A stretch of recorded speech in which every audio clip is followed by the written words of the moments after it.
Hey everyone, Buddha here, gonna bring you this third game of the best of 7 series from the round of 16 from the Gamecom Open tournament. That was a mouthful. Okay, so the series is now 1-1 between Everize and Valkyrie. It is loser's pick. So last game, Everize actually lost the game, so he's the one who picked Xel'Naga Caverns. And this tournament was free to register and open, so bronze through Grandmaster players have duked it out during a lot of rounds. There were over 1,000 players and we are down to the top 16, so you know that these guys are good. There were a few pros in this tournament. Most of them are already out, so these guys have actually took out a few pros. Some of them actually had to forfeit because they had other tournaments.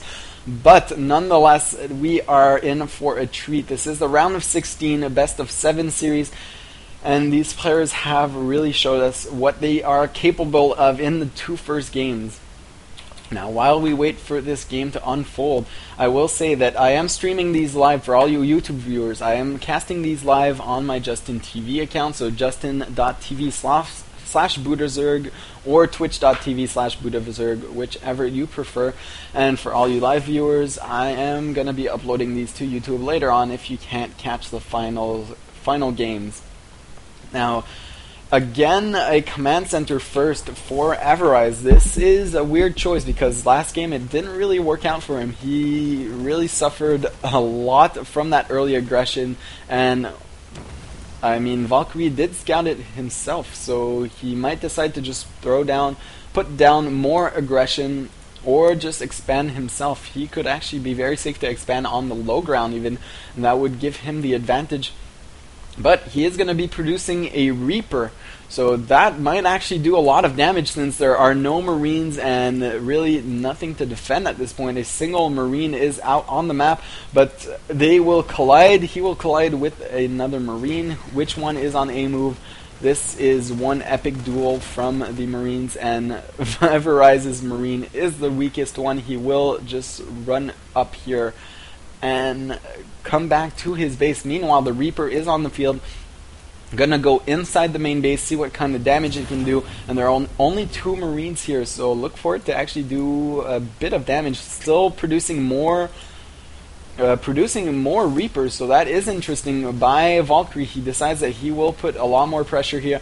This Reaper is inside the main base. He will be able to pick off 1 SCV. Will he get any more SCVs? He should actually target fire this weak Marine if he decides to.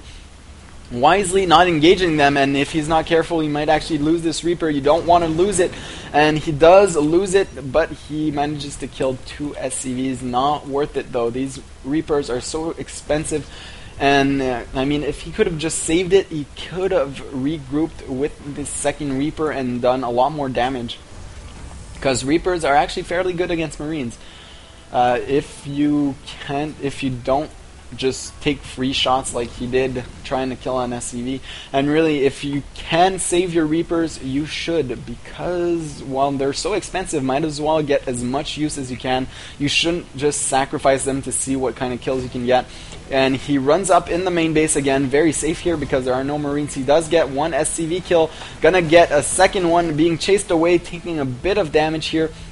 But nice harass by Valkyrie, just killing 4 Harvesters, pulling ever so slightly ahead. Now he has evened up the SCV count because these 2 command centers are actually producing double SCVs, and now he has a command center of his own as well as a starport, going to produce a Viking. Look for it to swap with this empty tech lab right after this so that he can produce a Banshee, because he has produced a Banshee in all his games as of now.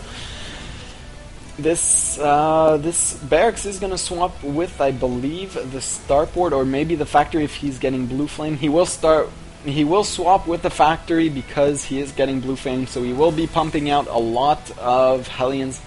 Calling down supply here because he was supply blocked just a bit. Not the best move, but if you're going to be supply blocked, might as well. And the command center now floating on the low ground, so Valkyrie will have his second base up and running before his opponents once again, despite it being a bit later. This small group of units will be able to take control of the map, at least for now. Is siege mode done? It is now not done as of yet. It is not even researching for Valkyrie. And these two Hellions will walk across the map, might get a few kills. This supply depot is down though, so he could just walk up here, but with this slow army, I don't think he will. These two Marines getting caught off guard. He did not reveal Blue Flame yet because it is not done. So Valkyrie can suspect that it is on the way, but he does not know for a fact. More units are going to reinforce this, and really, Blue Flame Hellions are so good against Marines. I don't know why Valkyrie isn't getting some Blue Flame Hellions of his own, because they are fairly cheap and can really pay for themselves when they kill Marines like that. You can actually see one actually getting 2 kills, the other one got 3 kills before dying. Now, Valkyrie will try and pressure the front of the base with the Viking advantage. He can spot the high ground and does manage to take out a supply depot, so small victory here. Also, he can force this orbital command to not land. It is just floating, chilling up here, doing nothing. The Viking does go down, so he cannot spot the high ground anymore, except with this medevac, but he can't come too far forward because it will get picked off by this Viking. So the second base is actually up and running, almost saturated by Valkyrie. He has a handful of Marines, 1 tank, and 1 Viking. I don't know why he's actually not reinforcing this. This could do a lot of damage if he decides to reinforce this. A lot of Hellions, no tanks as of yet, just now producing his first tank and siege mode. Siege mode not even researching yet for Valkyrie, so he will just stick with non-siege tanks. They are still decently good.